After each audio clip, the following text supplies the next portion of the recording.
Премиерот Никола Груевски изврши увид во градежните активности за реализација на проектот за изградба и инсталација на електронски систем за наплата на патарини во Македонија.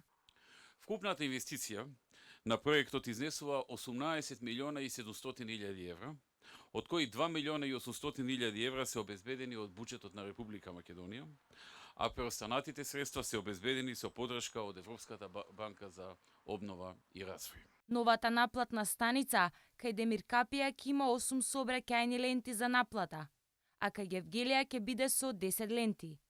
5 сообраќајни ленти ќе има наплатните станици кај Сопот и Отовица. Со овој проект предвидена инсталација на опрема со која ќе се овозможи електронска наплата на патарините. Ќе се забрза протокот на возила, ќе се намалат гужвите и застојот на патиштата, ќе се зголеми ефикасноста на наплатата на патарината и ќе се минимизираат злоупотребите и одговорноста на човечкиот фактор, што беше честа појава во минатото. Патарините ќе се поминуваат на два начини: со купување на припејд или постпејд електронски уред. Возилата нема потреба да застануваат, туку при нивното приближување, наплатата автоматски ќе се евидентира во нивниот електронски уред. Вториот начин е со користење на припејд или постпејд картички, кои возачите ќе ги евидентираат на електронските читачи на патарините и кои ќе може да се купат на повеќе места и ќе може лесно да се надополнуваат.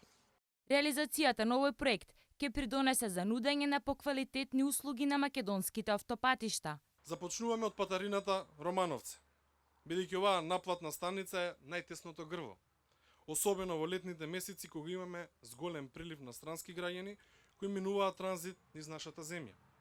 Предвидено е од 5 ленти оваа наплатна да ја прошириме со 10 ленти за поминување. Очекуваме дека ќе биде завршена во месец јуни оваа година. За останатите патарини ќе започнеме со реконструкција оваа година, а дел ќе бидат готови оваа година, а дел идната година. Наскоро ќе започне реконструкцијата на автопатската делница од Скопје до Куманово, инвестиција во вредност од 16 милиони евра.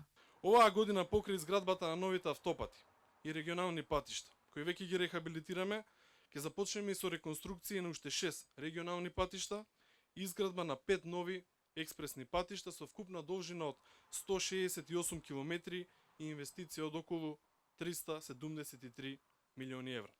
Со воведување на новиот интегриран систем за наплата на патарини, појасни директорот на јавното претпријатие за државни патишта Александар Стојанов, возилата кои ќе ги имаат уредите нема да има потреба да застануваат, туку само да ја намалат брзината на 30 км на час. На останатите сообраќајни ленти, наплатата ќе се врши со користење на бесконтактни смарт картички.